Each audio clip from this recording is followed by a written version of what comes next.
On day 6, we landed back in Doolin and traveled north along the Wild Atlantic Way.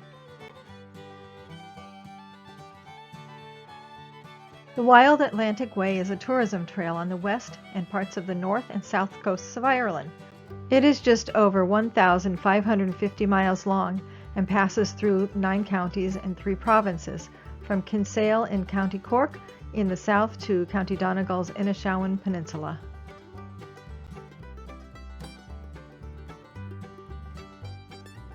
Some of the most impressive views of the North Atlantic Ocean are seen along the Wild Atlantic Way.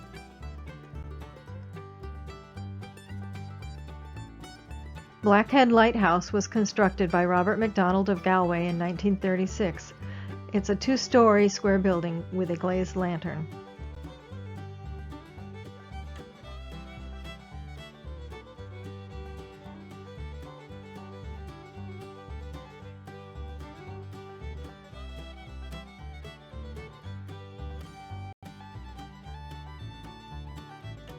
The Gaelic word for Burren means Great Rock. It is almost 135 square miles of rolling hills made of limestone pavement. It appears to be an area of very little vegetation, but it is referred to as fertile rock due to the mixture of nutrient-rich herbs and floral species.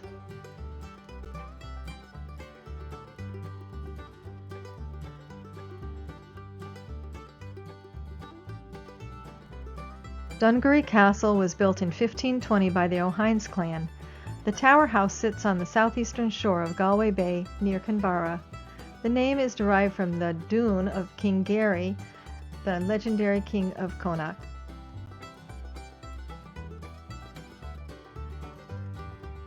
The castle's 75-foot tower and its defensive wall have been restored, and the grounds are open to tourists during the summer.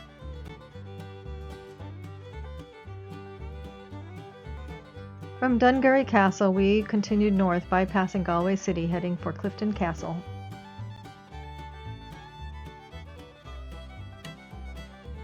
Clifton Castle is located west of the town of Clifton in the Connemara region of County Galway.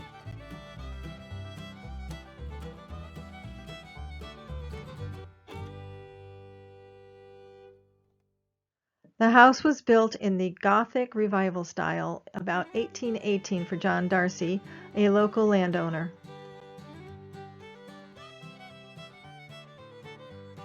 Once a stately manor house, Clifton Castle was left uninhabited after 1894 and fell into disrepair.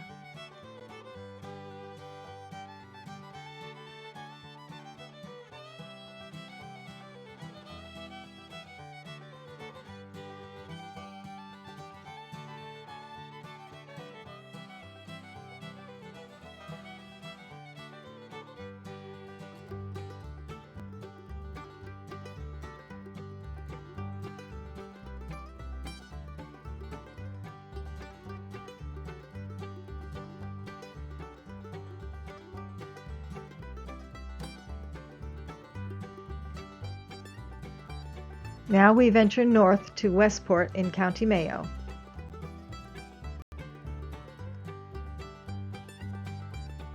Westport, the Gaelic word meaning the city of the beef cattle, is at the southeast corner of Clew Bay, an inlet of the Atlantic Ocean.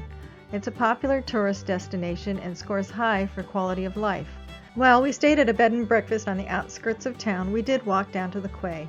I think we would call it a dock or a wharf.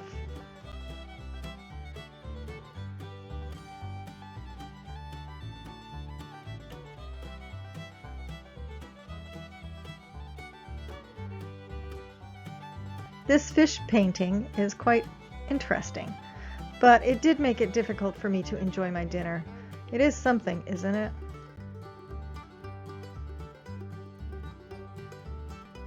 From Westport, we headed to the Turlough Round Tower and the National Museum of Ireland Country Life. .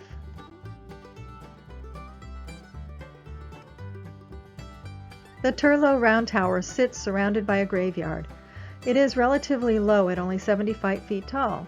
The tower dates from the 8th or the 9th century, but it is believed that St. Patrick founded a monastery on the site in the 5th century.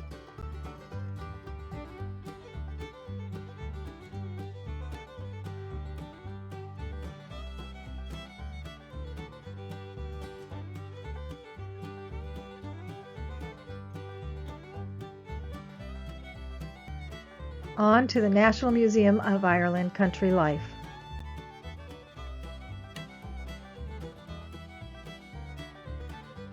The National Museum of Ireland Country Life is located in the village of Turlough and is the only national museum outside of Dublin.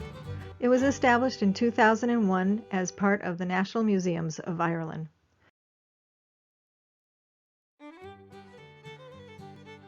The high Victorian Gothic-style Turlough House was designed by Thomas Newenham Dean for Charles Lionel Fitzgerald and was built in 1865.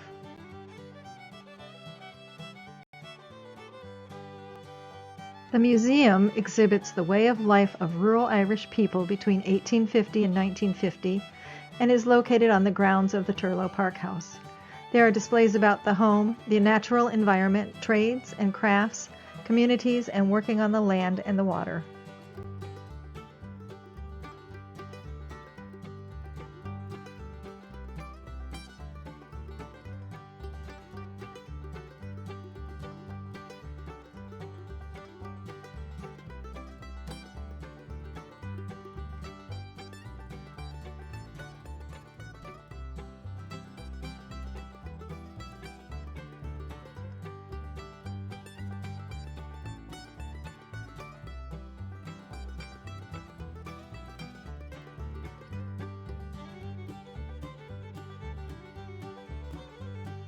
We returned to the bed and breakfast for a restful sleep, and then the next morning headed to Letterkenny Loop Trailhead on the eastern side of Ballycroy National Park.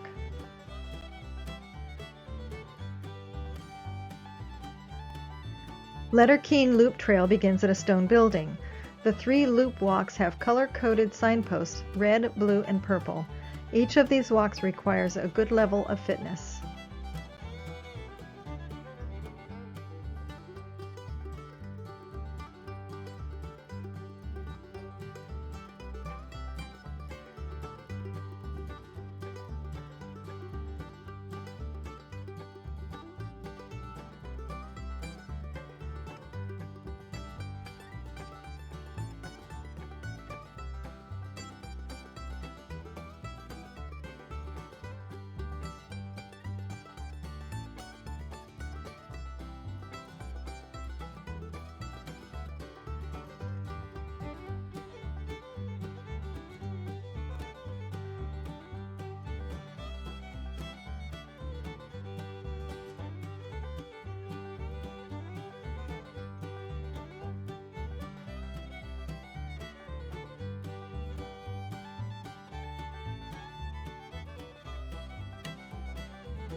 Leaving Letterkenny Loop Trail, we continued north, stopping for lunch at the Beach Bar.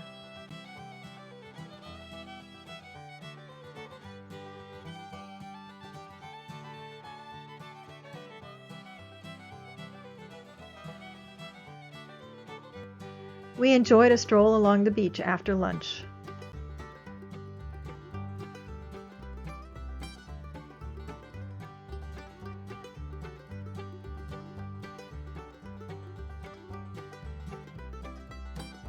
Next, we aimed our sights at the seaside village of Killybegs and Slieve League.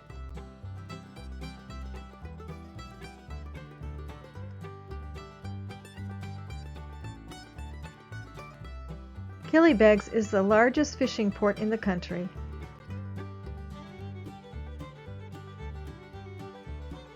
Up bright and early, we're going to tackle a hike up to Slieve League.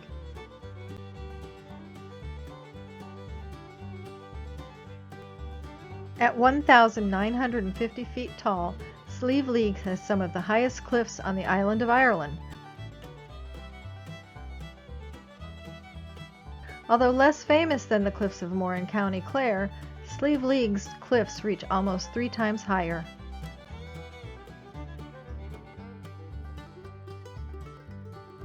You will see these beautifully carved concrete sculptures along the way. Not much is known about them.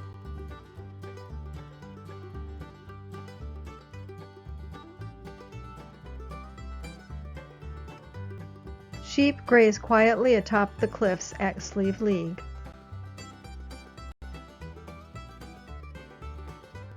There are approximately 27 breeds of sheep in Ireland. They are not indigenous to the island. The predominant breed is the Scottish Blackface, which was brought in about mid-19th century following the Great Famine.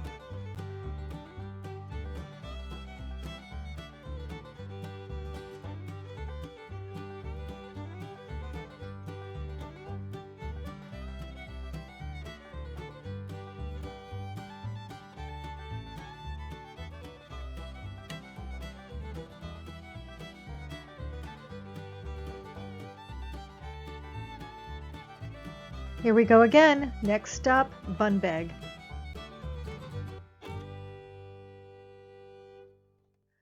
First, we navigated Glengesh Pass, a very windy section of road.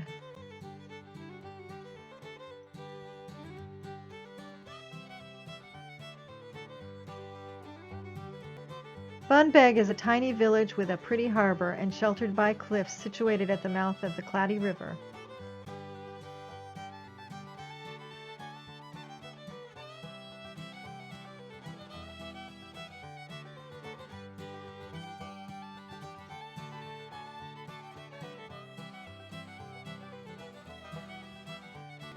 In the evening, we drove to the nearest beach for a stroll and landed at McCarrigellan Beach.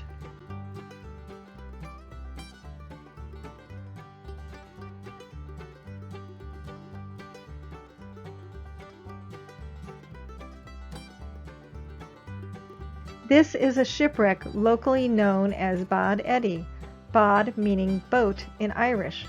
She was actually named Cara Namera, or Friend of the Sea. She was originally built in France as a fishing boat and bought by a local fisherman, Eddie Gillespie. In 1977, she needed 2 planks repaired and she was towed ashore onto the beach and somehow got left. The repairs were never done and she has lain here for over 40 years.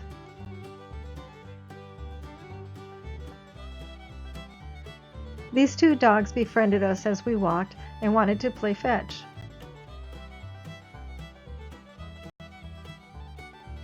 After an hour or so, we managed to lose them as they strode to the other side of the rocks. I'm sure they found someone else willing to toss the ball for them.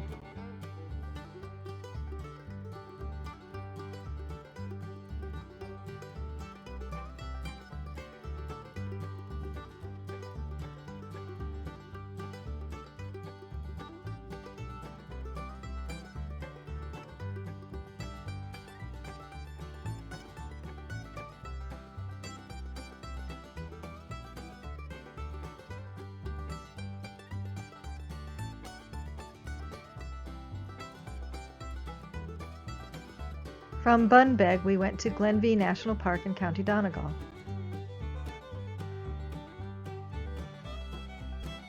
Opting to walk instead of taking the shuttle, we followed paths and roads just over 2 miles to Glenview Castle.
According to their website, the castle is a 19th century castellated mansion, meaning having regularly spaced openings on the towers for shooting through. It was built between 1867 and 1873. Its construction in a remote mountain setting was inspired by the Victorian idyll of a romantic Highland retreat.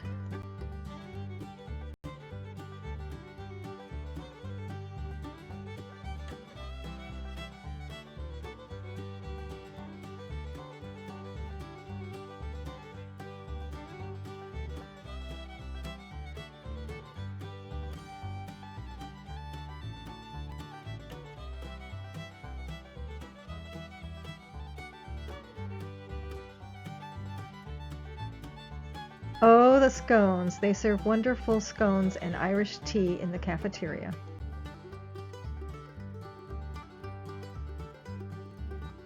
We walked the 2 miles back and found our way to the car park.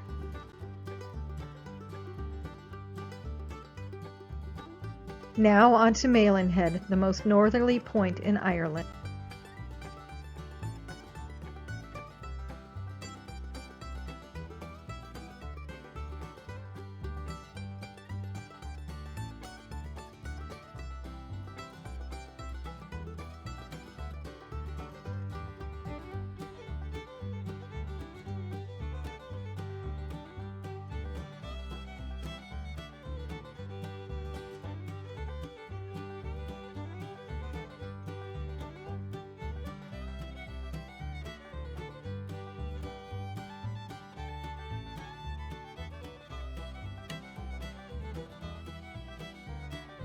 Malin Head is renowned for its dramatic landscape and beautiful beaches.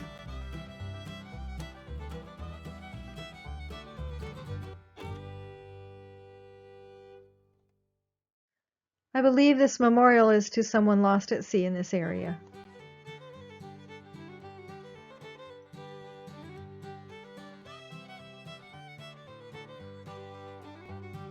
These coins are at the base of the memorial. Leaving coins is a tradition that lets the deceased person's family know that someone stopped by to pay their respects.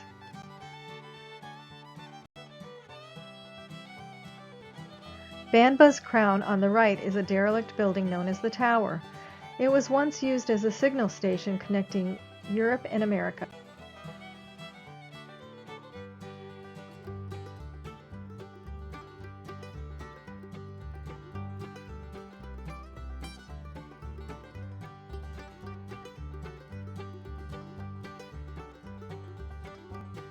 You can clearly see the huge 80 Erie marker. About 83 such markers are located throughout the west coast. They were constructed of whitewashed stones and concrete. During World War II, they were used by Allied airmen for navigation. After the war ended, the signs no longer had a function. Many were dismantled or fell into disrepair.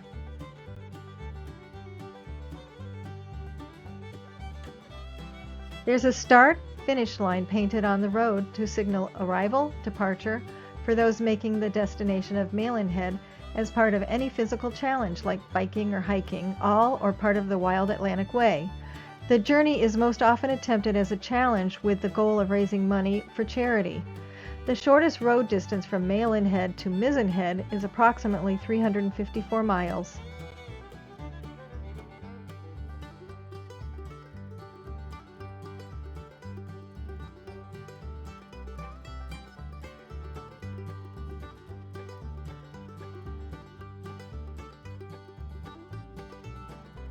The owner of the White Strand Bed and Breakfast, Mary, told us about a secret location known as Pebble Beach. As its name implies, the beach is pretty much just stones rounded by the ocean.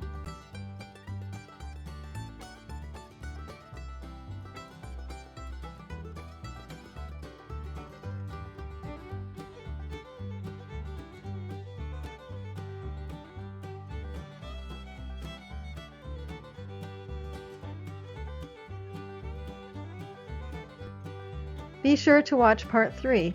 Tomorrow we will be traveling to the Giant's Causeway and the Reed to Carrick Rope Bridge in Northern Ireland, and then we head back to the Republic of Ireland for a few more days and more hiking and more beach strolling to finish our trip.